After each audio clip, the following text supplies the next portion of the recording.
Lo primero que tengo que decir es que más allá de las posiciones entre Juan Carlos, Orlando y yo, que somos amigos y viejos conocidos de mucho tiempo atrás, es que todos tres estamos de acuerdo en algo para empezar.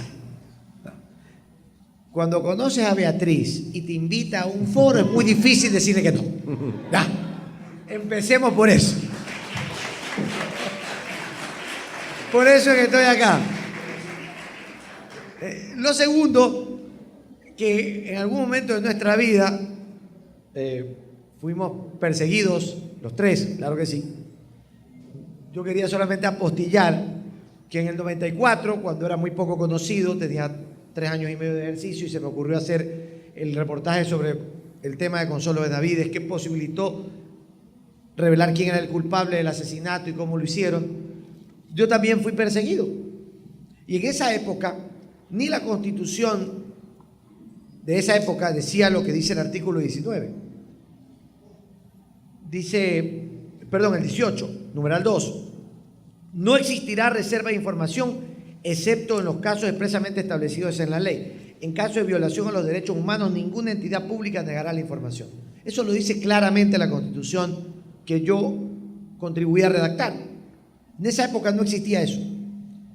Todo lo contrario, existía una ley de seguridad nacional por la cual yo me iba ipso facto preso por haber hecho lo que hice.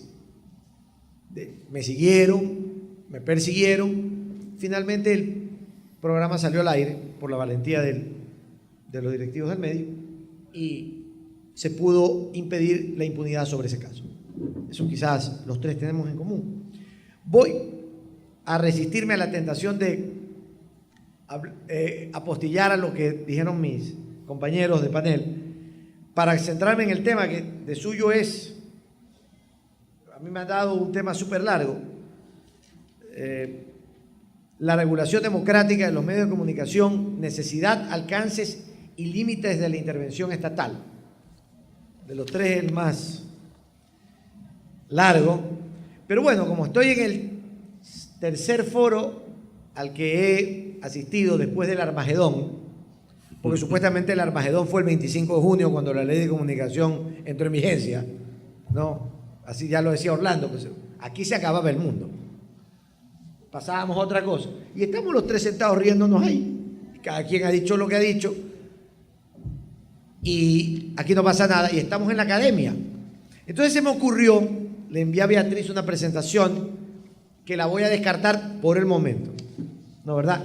Y se me ocurrió rescatar para la academia la intervención que yo hice el día, en noviembre del 2011, en el Pleno de la Asamblea, cuando me tocaba analizar precisamente esto de los límites de la regulación estatal y hacer algunas citas que para ustedes los estudiantes son interesantes, ¿no? Y la he reactualizado porque, claro, lo hice en el 2011 antes del Armagedón, ahora lo voy a hacer en el 2013 después del Armagedón, del 25 de junio. Entonces, ¿qué era lo que yo sostenía en esa época? A propósito, esta intervención nunca la vieron en ningún medio privado, ¿eh? En ninguno. Porque poco más, y yo era pues apóstata, absolutamente traidor a las causas del periodismo ecuatoriano, ¿no? Estaba entregado en las manos de Satanás, Correa Satanás, o era, en esa época. Y entonces pues, obviamente ninguno sacó nada de lo que les voy a decir ahora. Mi intervención duró exactamente lo mismo que en este panel, 20 minutos. La voy a hacer hasta más corta. Entonces, para abordar el tema, hay que decir, a ver, ¿qué era lo que estaba vigente?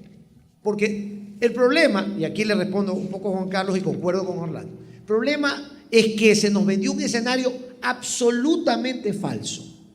Yo no hablaría ni siquiera de una vara muy alta, yo hablaría de un escenario falso. Porque en este país el maniqueísmo sigue conduciendo las discusiones públicas y mientras no cambiemos eso, no vamos a posibilitar una auténtica democratización de nada. Porque ¿qué es lo que se nos dijo siempre? No se nos dijo, la ley tiene cosas positivas, esto hay que cambiar. No, de plano, la ley es mala. Y estamos contra la ley porque es mala. Es inconstitucional, es ilegal, es violatoria. Y le sobraban epítetos a la gente para calificar a la ley. Entonces, claro, si algo es malo, lo descalificas simplemente. Ni siquiera lo discutes. Y ese es el escenario que se nos vendió. Maniqueísta entre lo bueno y lo malo. Entonces, y se nos pretendió, dentro de eso malo, decir que antes de esta ley, aquí no habían límites para la libertad de expresión. Falso. El artículo, vamos a ver cuál era el límite antes del 25 de junio. El límite era este. Había dos tipos de medios en este país. Los regulados y los que no tenían ninguna regulación. ¿Cuáles eran los regulados? Los regulados eran los medios radiales y audiovisuales, que tenían una ley, la ley de radio y televisión, que falso era también, que era una ley de dictadura. Falso. Ley aprobada en 1995, periodo de Sixto Durán Ballén, en el Congreso Nacional, presidido por el inefable doctor Jaime Meller Freire. Que si ustedes leen académicamente, y los invito a hacer, afortunadamente todos los archivos de la Asamblea los dejamos digitalizados, incluso ese. Lean el segundo debate, que es una maravilla de debate. ¿Saben cuánto duró? 15 minutos. ¿Sabes cuánto discutieron? 16 legisladores que estaban presentes.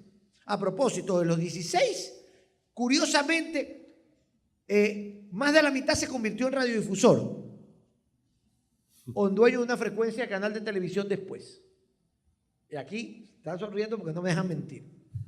La ley no me deja mentir.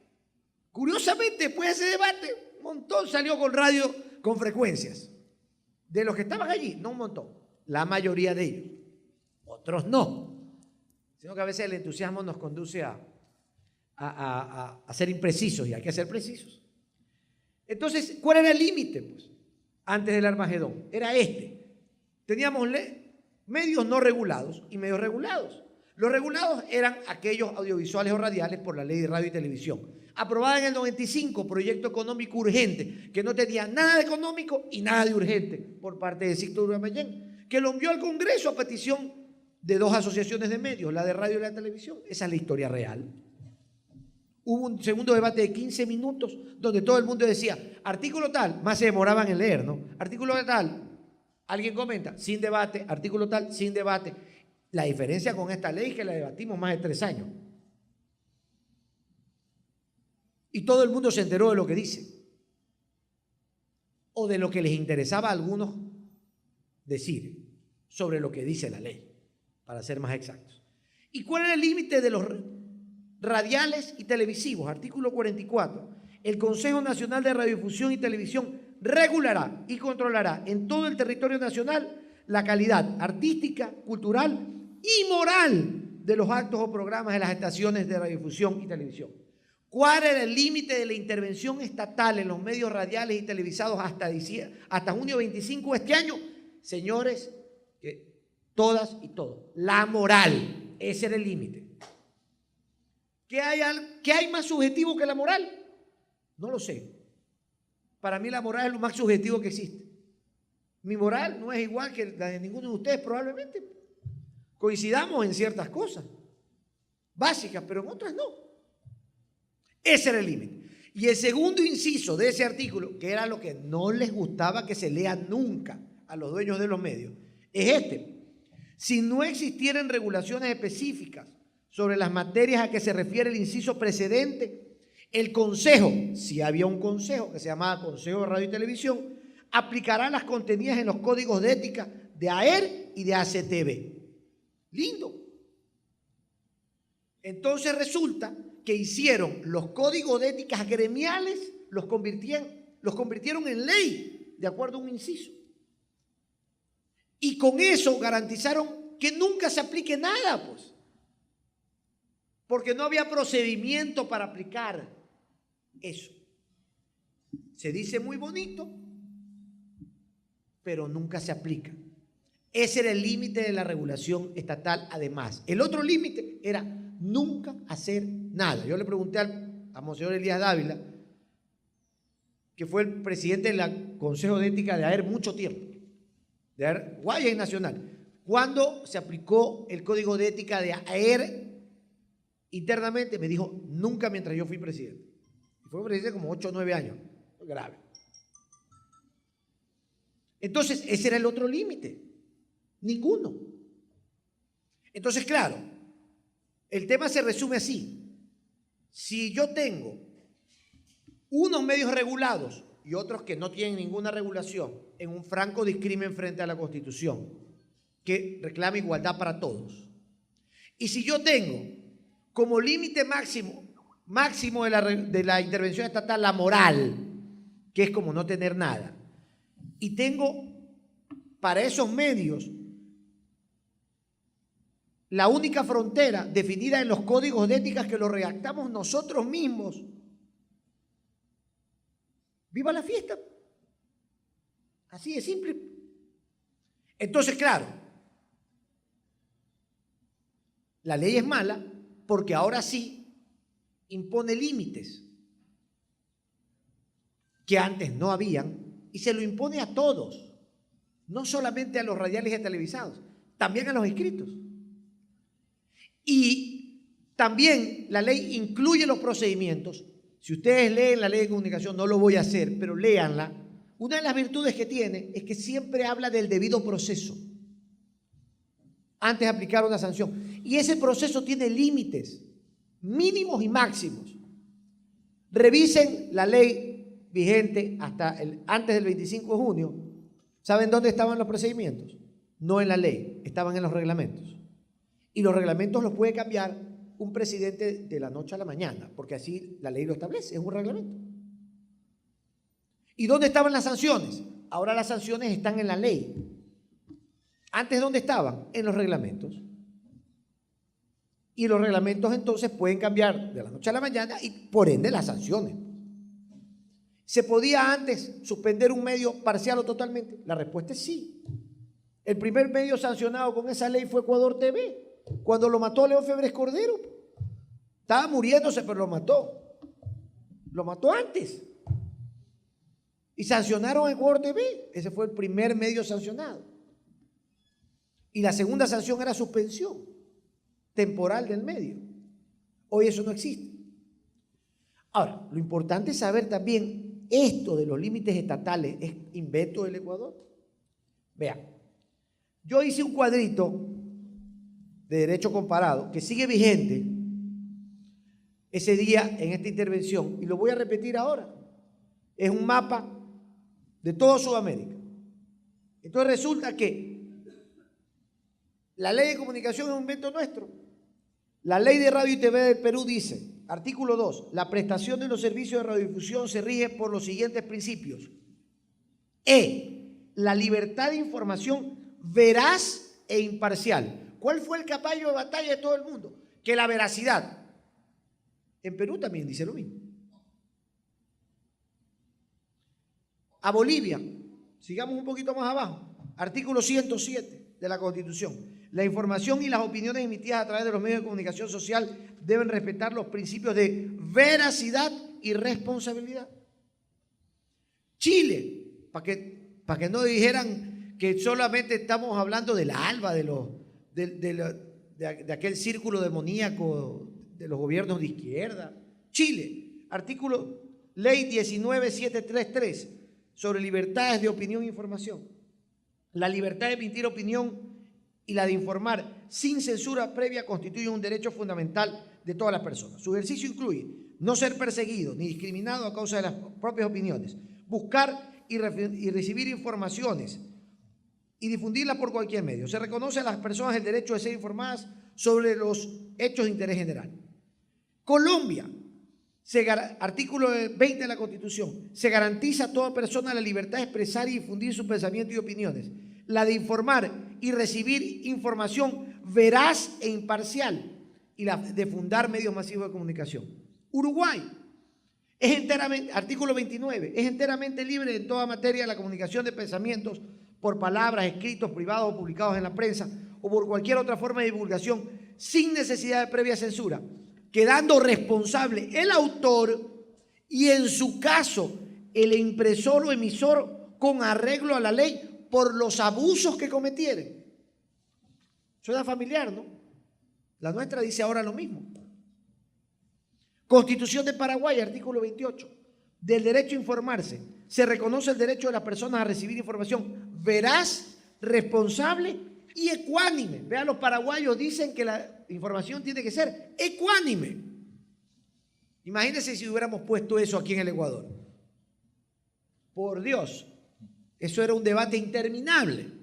Porque si hay subjetividad respecto a la veracidad, respecto de la ecuanimidad, que es un término mucho más preciso todavía.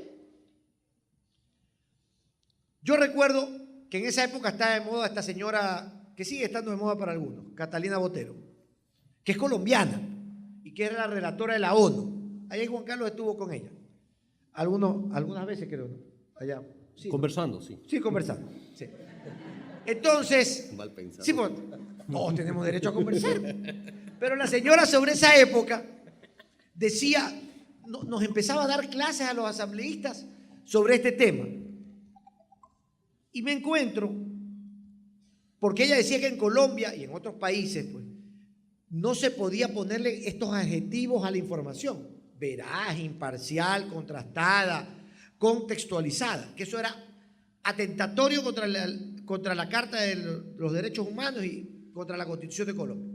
Y la sentencia T332-93 de una acción de tutela concedida iniciada por Janet Durán Arias contra Datos y Mensajes S.A., que es un noticiero colombiano de esa época, TV Hoy, dice cosas muy interesantes, pero que ella nunca dijo.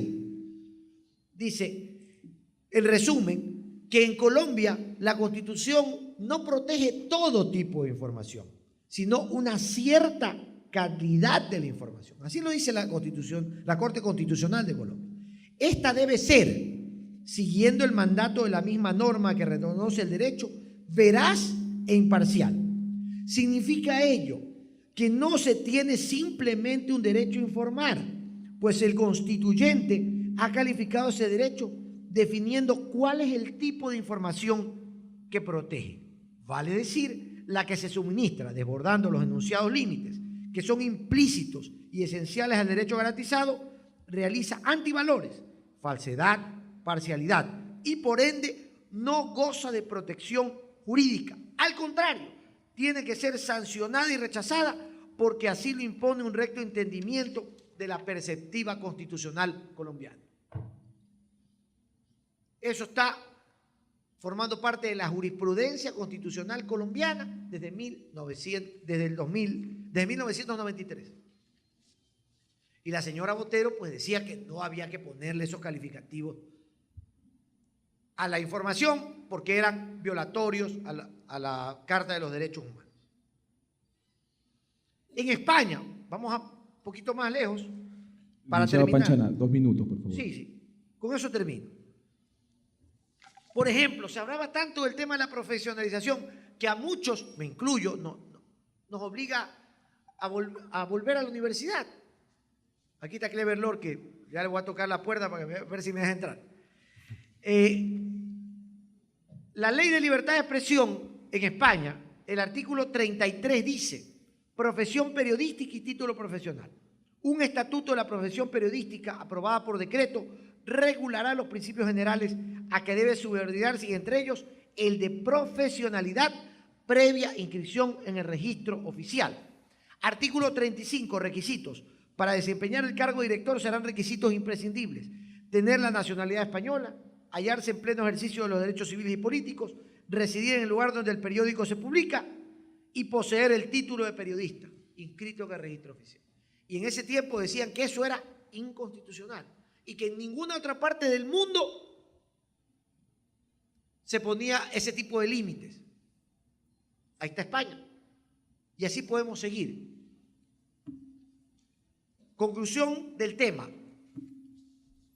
Es lícito, legítimo que el Estado soberanamente establezca límites a un derecho que no es absoluto, el de la libertad de expresión. Sí, sí. De acuerdo a la Constitución, sí, a la nuestra. Lo pone en el artículo 18. ¿Otros países lo tienen? Sí, otros países lo tienen. Y en ninguno de ellos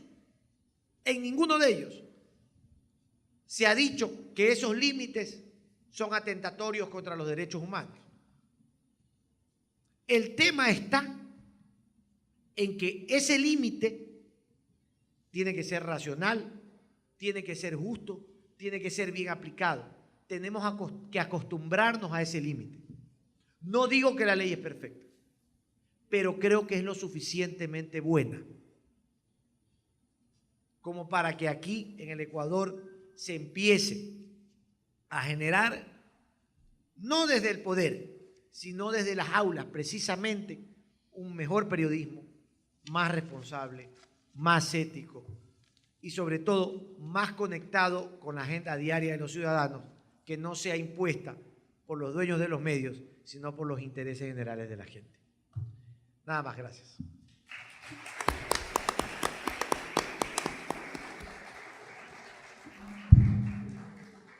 Muchas gracias a los tres panelistas que han hecho sus disertaciones sobre la ley de comunicación. A continuación, pasamos a las preguntas de los asistentes. Se pueden realizar 2 preguntas para cada uno de los expositores.